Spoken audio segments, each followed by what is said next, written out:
کرتے ہوئے علاقے کے فتوحات کے ساتھ کہاں پہنچ گئے؟ Roman umpire. روم جو اٹلی کا پرانا نام روم ہے. اٹلی کیا تھا؟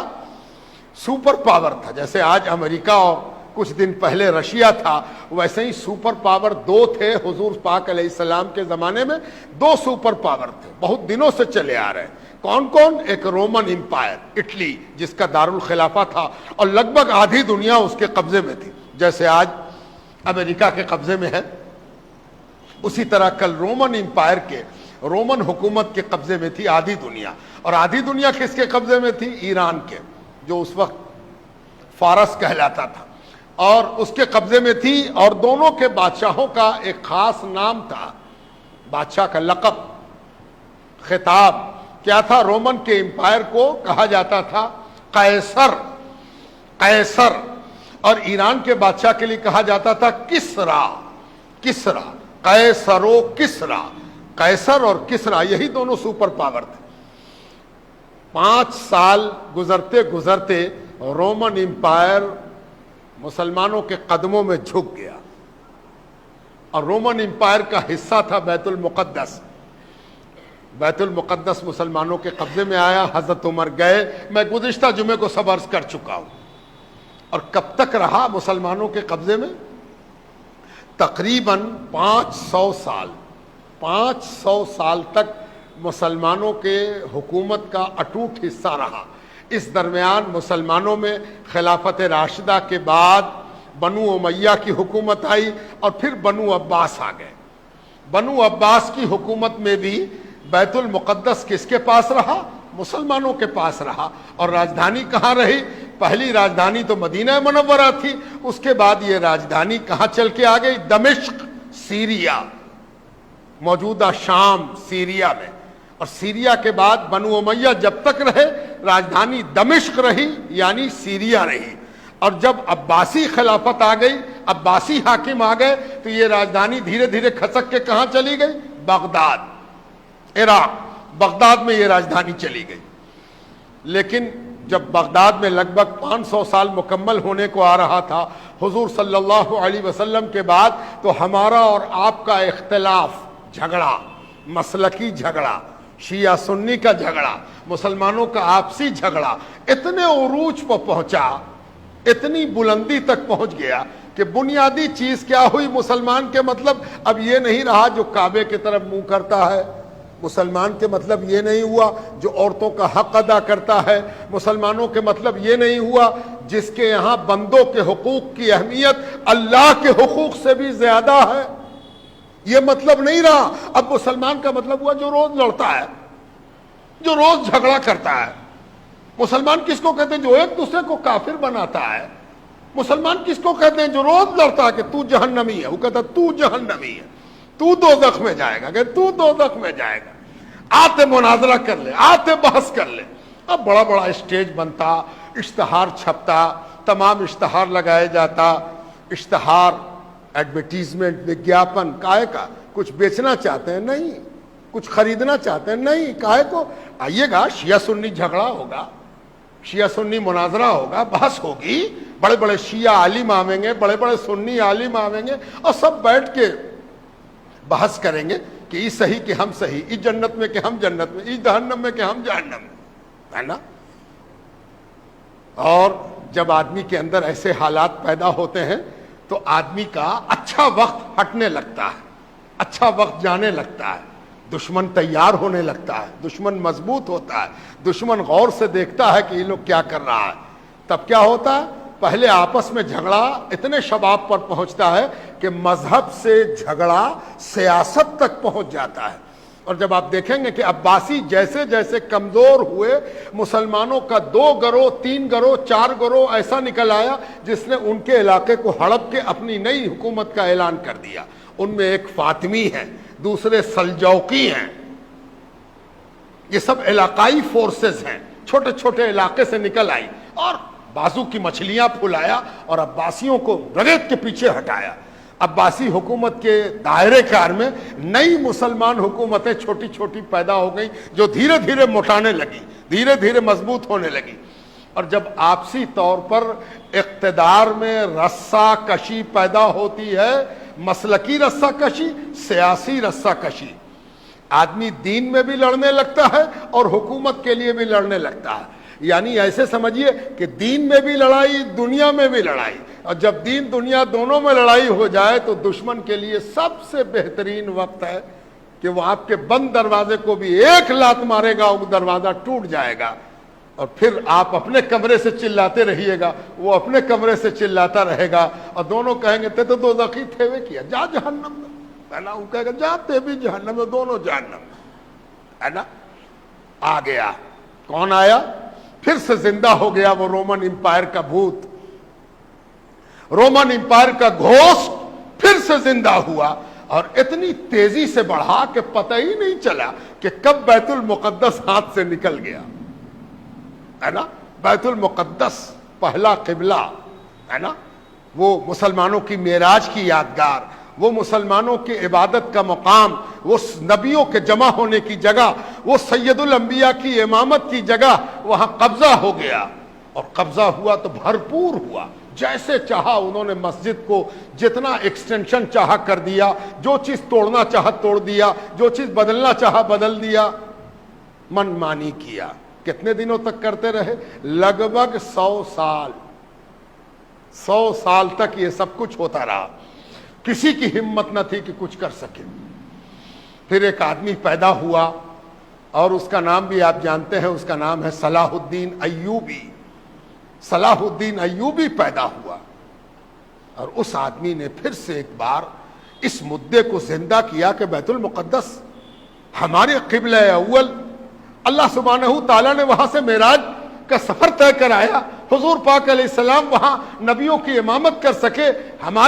ہماری یادگار، ہمارا شاعر اللہ، اور مرتبے کے اعتبار سے حدیث پاک میں جن 3 مسجدوں کا ذکر کسی خاص سیکوینس میں کیا گیا ہے، مسجد حرام یعنی کعبۃ اللہ، مسجد نبوی یعنی مدینہ پاک کی وہ مسجد جہاں حضور پاک علیہ السلام نے مسجد بنائی اور وہاں آرام فرمائے، اور تیسری کون؟ بیت المقدس، مسجد اقصی. یہ 3 مسجد مسلمانوں کے ہاں بڑی بنیادی اہمیت کی حامل ہے. صلاح الدین ایوبی کی زبردست جنگ، بڑا زبردست خون خرابہ ہوا، بے انتہا بہادر. اس نے مسلمانوں کے اختلاف میں اتحاد پیدا کیا، سب کو ساتھ لیا اور لے کر کے کامیاب حملہ کیا، اور بیت المقدس واپس آیا. بیت المقدس مسلمانوں کے ٹیریٹری میں، مسلمانوں کے قبضے میں آ گیا، اور بیت المقدس پہ پھر مسلمان قابض، دخیل اور سیاسی طور پر مالک بنے. صلاح الدین ایوبی نے فتح کرنے کے بعد بڑے کام کیے. آج جو بیت المقدس کی شکل نظر آتی ہے وہ زیادہ تر صلاح الدین ایوبی کی تعمیر کی ہوئی ہے. صلاح الدین ایوبی نے سب ٹھیک ٹھاک کیا، پرانے کھنڈرات کو ٹھیک کیا، ممبر لگایا، ممبر بڑا تاریخی تھا جو صلاح الدین ایوبی نے لگایا تھا.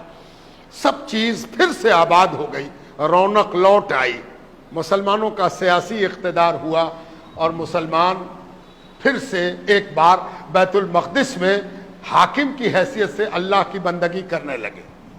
دھیرے دھیرے پھر مسلمانوں میں اختلاف، انتشار پیدا ہوا. عثمانی حکومت آ گئی، اور عثمانی حکومت کے بھی برے دن آئے. فرسٹ ورلڈ وار، پہلی عالمی جنگ ہو گئی. کتنا دن گزر گیا؟ لگ بھگ 600 سال اور گزر گئے. ان 600 سالوں میں مسلمان لگاتار اقتدار اور اقتدار سے بے دخلی کے درمیان گزرتے رہے، لیکن بیت المقدس ان کے پاس رہا. اب جب پہلی عالمی جنگ ہوئی، فرسٹ ورلڈ وار، پہلا وشو یدھ، تو اس دن ایک بار وشو یدھ میں یہ فیصلہ ہو گیا کہ مسلمانوں کی مرکزی حکومت کمزور ہے. اس کا نام بھی رکھا گیا. جب آپ وشو یدھ اور پہلی عالمی جنگ کی تفصیلات پڑھیں گے تو اس وقت مسلمانوں کے حکومت کا مرکز کہاں تھا؟ ترکی میں. یہ آخری مرکز ہے ترکی والا، اس کے بعد کوئی مرکز قائم ہی نہ ہو سکا. تو یہ ترکی والے مرکز کو پوری دنیا کیا کہتی تھی؟ یاد کر لیجئے، بیمار آدمی، اولڈ مین. حکومت کا نام کیا تھا؟ بیمار آدمی ہے نا، بوڑھا آدمی، ضعیف آدمی، بڈھا ہے نا، کمزور. کمزور کو کیا کیا ہم کہتے ہیں؟ بوڑھے آدمی ہے، کمزور ہے، بیمار ہے. تھوڑا سا اور آگے بڑھیے تو سب سے اچھا لفظ ہے لاچار ہے. یہ بیچارے کیا کریں گے؟ یہ ہے مسلمانوں کی اتنی بڑی حکومت کی سچائی. اور جب اس لاچاری کا آپ جائزہ لیں گے تو آپ کو ایک بات محسوس ہوگی. یہ سب جو میں سنا رہا ہوں آپ کو قصہ سنانا میرا مقصد نہیں ہے. یہ میں اس لیے سنا رہا ہوں کہ آج کی تاریخ میں آپ یہ فیصلہ لیجئے کہ آج کے مسائل میں ہم کہاں کھڑے ہیں، اور ہماری کمزوری، بے بسی، لاچاری کیا ہماری اپنی بنائی ہوئی نہیں ہے؟ کیا آج کوئی ایسا اسٹیج ہے جس پر مسلمانوں کی قیادت ایک ساتھ بیٹھ سکے؟ کیا کوئی ایسا وقت آ سکتا ہے جس میں مسلمان آپس میں اس بات پر متفق ہو جائیں کہ ہم سب کا قبلہ تو کعبہ ہے، ہم ایک ہیں؟ کوئی کہے بھی کہہ رہے تم تو ہاتھ یہاں باندھے ہوئے ہو، تو ہاتھ کھولے ہوئے، تو آپ کہیے گا ہاتھ دیکھ رہے ہو، منہ نہ دیکھو کدھر ہے، منہ دیکھو کدھر ہے. جب منہ اس کا کعبے کی طرف ہے تو ہاتھ کھولنا، ہاتھ باندھنا، اس چکر میں تم کہاں پڑ گئے؟ قبلہ سب کا ایک ہے، ایک قبلے کی طرف منہ کرنے والے ہیں. اور یاد رکھیے جب جب مسلمانوں میں اس قسم کی پھوٹ، فساد، اختلاف، جھگڑا، مناظرہ، ایک دوسرے کو نیچا دکھانا، ایک دوسرے کو جہنم پہنچانا، ایک دوسرے کو کافر بنانا، ایک دوسرے کو بدعتی اور مشرک بنانا، ایک دوسرے کا تیا پانچا کرنا، ایک دوسرے کے لیے زبان میلی کرنا، زبان کو گندا کرنا، جب جب مسلمان یہ سب کرے گا اس کو وہ دیکھنا ہوگا جو وہ اس 1400 برس میں برے دنوں میں دیکھ چکا ہے.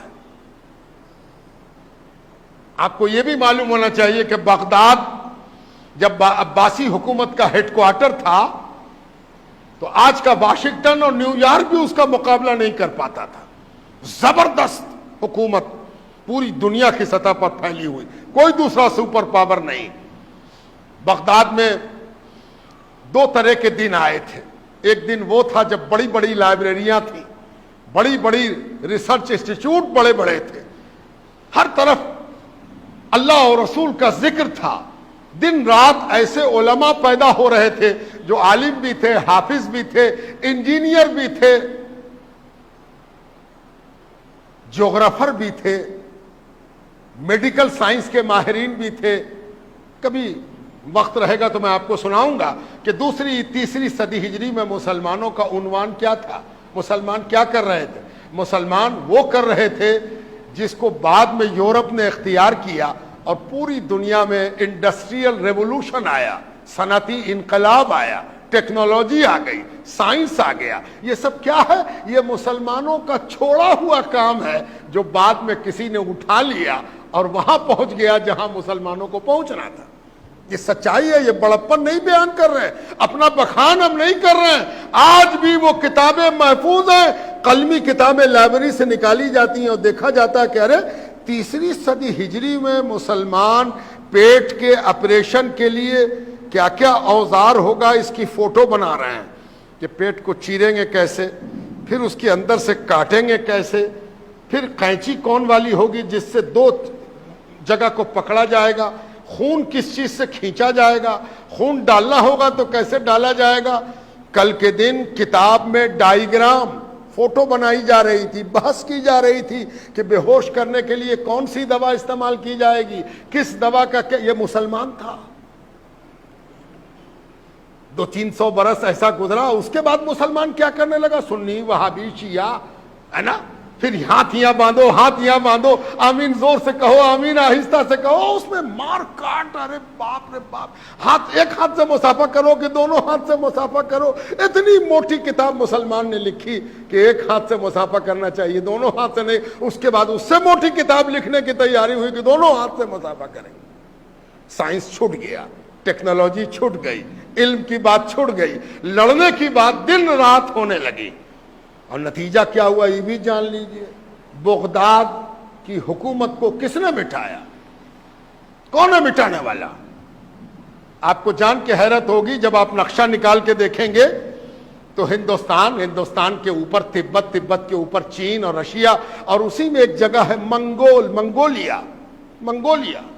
یہ منگولیا کیا ہے؟ جنگل ہے، جانور کے جیسی زندگی گزارنے والے انسان، مکان بنانا نہیں جانتے تھے، کھلے آسمان میں رہتے تھے، ٹینٹ لگتا تھا، خیمہ لگتا تھا۔ پسندیدہ چیز کیا تھی؟ گھوڑی کا دودھ پینا، گھوڑی کا دودھ پیتے تھے، گدھے کا دودھ پیتے تھے، ہے نا؟ بربر زندگی گزارتے تھے، جنگلی زندگی گزارتے تھے۔ کپڑا پہننے کے لیے بہترین چمڑے کا استعمال کرتے تھے، ہے نا؟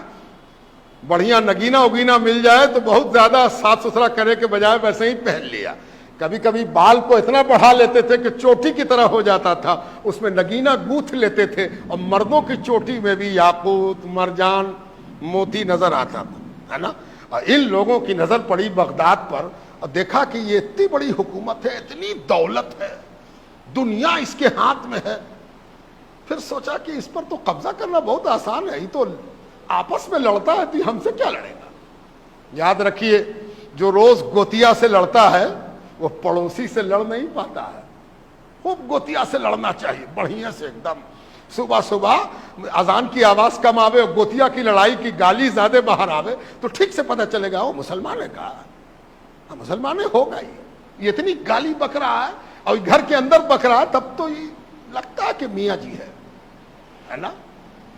اس نے بھی اندازہ کر لیا کہ گوتیا میں لڑتا ہے، یہ تو باہر والے سے لڑ نہیں سکے گا۔ اس نے فیصلہ لیا کہ چلو گھستے ہیں، اور جب وہ گھسا تو 2-3 طرح کے مسلمان تھے۔ ایک نے دیکھا کہ ارے باپ، تو حملہ ہو گیا، تو کیا کیا انہوں نے؟ کہا کہ چل مسجد میں چلو 2 رکعت نماز پڑھا جائے نفل، اے اللہ اس چیز سے بچا دے۔ دوسرے نے کہا چلو مدرسے میں چلو، مدرسے میں ہم لوگ بخاری شریف کھول کے بیٹھیں گے اور پڑھیں گے، یا اللہ قال اللہ تبارک و تعالی وقال رسول اللہ صلی اللہ علیہ وآلہ وسلم، اور دعا کریں گے اللہ بخاری شریف پڑھنے کے طفیل اس لشکر سے ہم کو نجات دے دے۔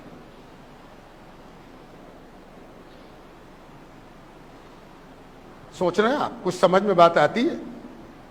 جس وقت اللہ کا حکم یہ تھا کہ تلوار نکالو اور آؤ باہر، آؤ دیکھا جائے 2 ہاتھ ہو جائے، تم جنگلی ہو اور ہم یہ ہیں، تلوار نکالنے کی نوبت نہیں آئی۔ یہ اگر 32 سلگاتے رہ گئے اور کتاب پڑھتے رہ گئے، اور پہنچا اس کا لشکر اور کتاب پڑھتے ہوئے مارا، ہے نا؟ بری طرح مارا، ہے نا؟ اور کچھ تو بہت دیر رات میں سوئے تھے بیچارے، ان کو نیند ہی نہ ٹوٹی۔ کہے دیر رات میں سوئے تھے؟ رات بھر بیچارے پلاننگ کر رہے تھے کہ کل شیعہ کو ہرانا ہے نا؟ اور ادھر بھی سوئے ہوئے تھے، ان کو رات بھر نیند نہیں آئی تھی کہ صبح میں سنی کو کیسے ہرایا جائے گا، اور سنی کا کاٹ کیا ہے، کون کتاب ہم پیش کریں گے کہ سنی ایک دم ذلیل اور رسوا ہو جائے۔ اور ادھر سوچ رہے تھے کہ شیعہ کو رسوا کر کے رہیں گے، ہے نا؟ بھول گیا ہے، کوئی مولوی نہیں سنائے گا آپ کو، کوئی نہیں بتاوے گا اس بات کو۔ بڑے بڑے جلسے ہو رہے ہیں اس ہندوستان میں بھی، اور جلسوں میں کیا سکھایا جا رہا ہے آپ کو؟ جو ان کو نہ مانے وہ تو مسلمان سنی ہے ہی نہیں ہے، ان کو مانیے، ان کو۔ یہ کون ہے بھائی؟ ان کی عمر کیا ہے؟ 1400 برس، ہے نا؟ ہم نے کہا کہ جو میرے ابا کو نہ مانے وہ تو سنی ہے ہی نہیں ہے۔ انہوں نے کہا کہ میرے دادا کو جو نہ مانے وہ تو سنی ہو ہی نہیں سکتا۔ سبحان اللہ، یہ مسلمانوں کا پریوار واد ہے، یہ مسلمانوں کا یہ زوال کا یہ مکھڑا ہے۔ یہ آپ اندازہ لگا رہے ہو، یہ تماشا پھیلا کے رکھا ہے لوگوں نے، ان کو نہ مانو ان کو نہ مانو، یہ بدعتی ہے، یہ مشرک ہے نا؟ مسلمانوں کی ابھی 200 سالہ تاریخ میں یہی ہوتا رہا کہ مسلمانوں کے ایک طبقے کو یہ کہا گیا یہ شرک کرتا ہے، یہ درگاہ پر گیا یہ مشرک ہے، یہ میلاد پڑھ رہا ہے یہ بدعتی ہے، یہ جلوس نکال رہا ہے یہ بدعتی ہے، یہ ماتم کر رہا ہے یہ جہنمی ہے۔ اور دوسرے طبقے نے کہا یہ تو رسول اللہ صلی اللہ علیہ وسلم کی اہانت کر رہا ہے تو کافر ہے۔ اور اس کے بعد کافر کہہ کے دل نہ بھرا تو کہا گیا کہ من شک فی کفرہ وعذابہ فقط کفر، جو اس کافر کو کافر نہ سمجھے وہ بھی کافر ہے نا؟ اور شدت یہاں تک پہنچ گئی کہ ٹرین میں سفر کر رہے ہیں تو ساتھ میں ایک پیٹی بھی ہے، بڑی بڑی مشکل سے وہ پیٹی چڑھائی جاتی ہے۔ مولانا صاحب تو خود نہیں چڑھاتے، ان کے شاگرد لوگ پکڑ کے پیٹی رکھتے ہیں مولانا کی، ہے نا؟ پیٹی لے کے چلتے ہیں مولانا, ہو سکتا ہے کپڑا وپڑا رکھتے ہو. اسی وقت ایک آدمی آ گیا, مسلمان تھا بیچارہ, اس نے دیکھا کہ مولانا ہے, مولانا کے شاگرد بھی ہیں. اس نے کہا السلام علیکم. مولانا نے کہا, کچھ نہیں کہا, غور سے دیکھا اور دیکھا کہ او سلام کرنے والا مسلمان ہے کوئی, لیکن ہم پہچانتے نہیں ہیں کہ ہے کون. اور وہ بھی نہ پہچانتا ہوگا, اچھا مولوی سمجھ کے سلام کر دیا. تو اس سے پوچھا کہ ادھر آؤ ادھر آؤ, تم نے سلام کیا؟ کہا ہاں حضور ہم سلام کیا, کوئی غلطی ہوئی کیا؟ نہ غلطی نہ ہوئی, پہلے یہ بتاؤ کہ فلانے مولانا کے بارے میں تمہارے دل میں کیا خیال ہے؟ اگر وہ کہہ دے اس کہ ہم تو جانبے نہ کریں ان کو, کون مولانا, ہم نہیں جانتے ہیں ان کو, کس کا نام آپ لے رہے ہیں؟ اچھا تو وہ مولانا, کہ ان کو بھی ہم نہ جانے, وہ کون ہے؟ اچھا تو وہ مولانا, کہ ان کو بھی ہم نہ جانتے ہیں. اب چوتھا نام لیا کہ ان کو جانو, کہ نہ بھائی ان کو بھی ہم نہ جانے. اب بیچارہ مسلمان اتنی بڑی آبادی, ہر پیشے میں ہے, ہر چیز میں ہے, غریب سے غریب ہے, نہیں جانتا تھا. تب مولانا نے کہا بیٹھو یہاں. بیٹھ گیا بیچارہ, کہ خیریت تو ہے, کیا ہوگا بھائی؟ تو شاگردوں سے کہا پیٹی کھولو. پیٹی کھولی گئی, اس میں سے کہا فلانی کتاب نکالو, فلاں کتاب نکالو, فلاں کتاب نکالو. کتاب سب نکالی گئی. اب اس کے آگے کہا گیا کہ یہ کتاب تم دیکھے ہو؟ کہ نہ حضور ہم پڑھے لکھے نہ ہیں. اچھا تو تم کتاب نہیں دیکھے ہو؟ تو مولانا نے خود کتاب کا ورق کھولا اور کہا کہ دیکھو اس کتاب میں یہ لکھا ہوا ہے, یہ لکھا ہوا ہے. بیچارہ غریب کمزور مسلمان, اس سے کہا گیا کہ یہ لکھا ہوا ہے, تم کو کیسا لگا سن کے؟ کہ اچھا تو نہ لگا. تو تم ایسا لکھنے والے کو کیا جانتے ہو؟ بہت برا آدمی تھا. نہیں برا مت, کافر تھا کہ نہیں؟ اس نے کہا ہاں حضور اگر ایسا لکھی سے تب تو کافر ہی ہوگا. جب اس نے کافر کہہ دیا تو انہوں نے کہا وعلیکم السلام ورحمت اللہ وبرکاتہ. کہاں پہنچ گئے ہم دنیا میں اسی لیے آئے تھے. میرے دنیا میں آنے کا مقصد یہی ہے. ساری دنیا مل کے ہم کو مٹا دے تو کیا افسوس, کیا دقت, کیا پریشانی. ہم نے تو دعوت دیا کہ آؤ آؤ ہم کو مٹاؤ, ہے نا. آج جو کچھ ہو رہا, آج کی سچائی, کل کے دن کیا کیا ہوا ہے اگر آپ اس کا میں نہیں آپ کو سناؤں گا کہ کل کیا ہوا, کشمیر میں کیا ہوا, راجستھان میں کیا ہوا, اور آپ کے اس بہار میں, اس بیگوسرائے ڈسٹرکٹ میں کل کیا ہوا. اگر آپ ان تینوں حادثوں پر ایک نظر ڈالیں گے تو آپ کو محسوس ہوگا کہ آج ہماری قیادت کدھر لے جا رہی ہے, ہم کو ہمارے بارے میں کیا سوچ رہی ہے, ہم کہاں پہنچ گئے ہیں, ہمارے مسائل کیا ہیں, اور ہم کو سمجھایا کیا جا رہا ہے, کن مسائل میں ہم کو الجھایا جا رہا ہے, کن چیزوں میں میری دلچسپی پیدا کرائی جا رہی ہے. ممکن ہے کہ آپ کو میری بات بری لگتی ہو, لیکن ہم اپنی بات اللہ تبارک و تعالیٰ کو جواب دہی کے احساس کے ساتھ سنا رہے ہیں. اور ہم یہ جان رہے ہیں کہ آپ دشمن کو جتنا بھی خطرناک سمجھتے ہو, جتنا بھی تیار سمجھتے ہو, اس کا موقع اس کو ہم نے دیا ہے. ہماری لاپرواہی, ہماری بے حسی, ہمارا آپسی جھگڑا, ہمارا آپسی اختلاف اور ہمارے اوپر